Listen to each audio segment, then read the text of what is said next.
നമസ്കാരം. ശബരിമലയും ഭരണവിരുദ്ധ വികാരവും ഈ തദ്ദേശ തെരഞ്ഞെടുപ്പിൽ പ്രതിഫലിച്ചില്ലെന്ന CPM സംസ്ഥാന സെക്രട്ടറി MP ഗോവിന്ദന്റെ നിലപാട് യാഥാർത്ഥ്യമായി യോജിച്ചു നിൽക്കുന്നതല്ല എന്ന നിലപാടിൽ ഉറച്ചു നിൽക്കുകയാണ് പ്രതിപക്ഷമല്ല LDFിലെ ഘടകകക്ഷികൾ. തദ്ദേശ സ്വയംഭരണ തെരഞ്ഞെടുപ്പിലെ കനത്ത തിരിച്ചടിക്ക് പിന്നിലെ CPM നേതാക്കൾ നടത്തുന്ന താത്വിക അവലോകനത്തിൽ മുന്നറിയിപ്പ് നൽകിയത് CPI രംഗത്തെത്തിയിരിക്കുന്നു. LDFിന് വലിയ വീഴ്ച സംഭവിച്ചിട്ടില്ലെന്ന് CPM അവകാശപ്പെടുമ്പോഴും പരാജയ കാരണങ്ങൾ എണ്ണി പറഞ്ഞ് CPI രംഗത്തെത്തിയത് മുന്നണിയിലെ ഭിന്നത വെളിപ്പെടുത്തുകയാണ്.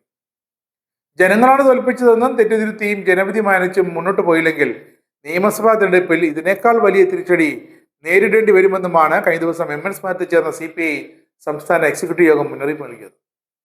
ശബരിമല വിവാദവും ന്യൂനപക്ഷങ്ങളുടെ അകൽച്ചയുമാണ് തെരഞ്ഞെടുപ്പ് തിരിച്ചടിക്ക് പ്രധാന കാരണം. തെരഞ്ഞെടുപ്പ് വിവരങ്ങൾ സൂക്ഷ്മമായി പഠിച്ച് ആഴത്തിലുള്ള അപഗ്രഥനം നടത്തണം. LDF എന്തുകൊണ്ട് വിജയിച്ചില്ല എന്നതിനെപ്പറ്റി ഗൗരവകരമായ പരിശോധനകൾ വേണം. എന്തുകൊണ്ട് തോറ്റു എന്നതിനെക്കുറിച്ച് നടത്തിയില്ലെങ്കിലും എന്തുകൊണ്ട് വിജയിച്ചില്ല എന്നതിനെക്കുറിച്ച് പഠിക്കണം. ഇതിന്റെ ഭാഗമായി നടത്തേണ്ട സ്വയം വിമർശനങ്ങൾ പാർട്ടിയിലും LDFിലും ഉണ്ടാകണം. ഇടതുപക്ഷത്തോടൊപ്പം കൈകോർത്ത് നീങ്ങിയ മതന്യൂനപക്ഷങ്ങൾ മുന്നണിയിൽ നിന്നും അകന്നു പോയിട്ടുണ്ടോ എന്ന് പരിശോധിക്കണം. അവരുടെ വിശ്വാസം വീണ്ടെടുക്കാൻ ഇടതുപക്ഷം പരിശ്രമിക്കണമെന്നും ആ യോഗം വിലയിരുത്തി. അതേസമയം CPMനും LDFിനും തെരഞ്ഞെടുപ്പിൽ കനത്ത തിരിച്ചടി ചർച്ച ചെയ്തുകൊണ്ട് കഴിഞ്ഞ ദിവസം ചെന്ന LDFിന്റെ യോഗത്തിൽ ഒന്നും മാത്രം നടന്നില്ല, തെരഞ്ഞെടുപ്പ് അവലോകനം നടത്തിയില്ല. ഒരു അത്ഭുതപ്പെടേണ്ട കാര്യവുമില്ല അതിൽ. CPI ഉൾപ്പെടെയുള്ള ഘടകകക്ഷികൾ ഭരണവിരുദ്ധ വികാരം ചൂണ്ടിക്കാട്ടുമെന്ന് ഉറപ്പായതോടെയാണ് പിന്നീട് എപ്പോഴും ചെയ്യാമെന്ന ഗണപതി കല്യാണം പോലെ ആ നിർദ്ദേശത്തിൽ മുന്നണി യോഗം പിരിഞ്ഞത്. CPMന്റെ യോഗങ്ങൾ അടുത്ത ദിവസങ്ങളിൽ അവലോകന യോഗം ചേരുന്നുണ്ട്. സ്വാഭാവികം. എങ്ങനെ തോറ്റു എന്നതിനെക്കുറിച്ച് അവരെങ്കിലും വിലയിരുത്തട്ടെ.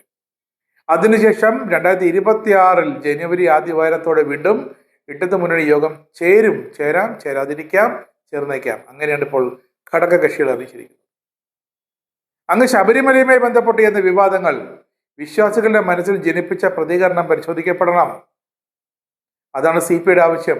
മത തീവ്രവാദത്തെ ചെറുത്തോൽപ്പിക്കാനുള്ള സമരത്തിൽ വിശ്വാസികളുടെ സ്ഥാനം വലുതാണ്. ആരാധനാലയങ്ങളെയും ആരാധനാവകാശങ്ങളെയും ഈ കാഴ്ചപ്പാടിലൂടെയാണ് കാണേണ്ടതെന്നും CPIയുടെ യോഗത്തിൽ കടുത്ത വിമർശനമുയർന്നു. മുഖ്യമന്ത്രിക്കെതിരെ പതിവ് പോലെ രൂക്ഷമായ വിമർശനമാണ് ഉയരുന്നത്. പക്ഷേ മുഖത്ത് നോക്കി പറയാൻ ഒരു CPIക്കാരനും നട്ടലില്ല.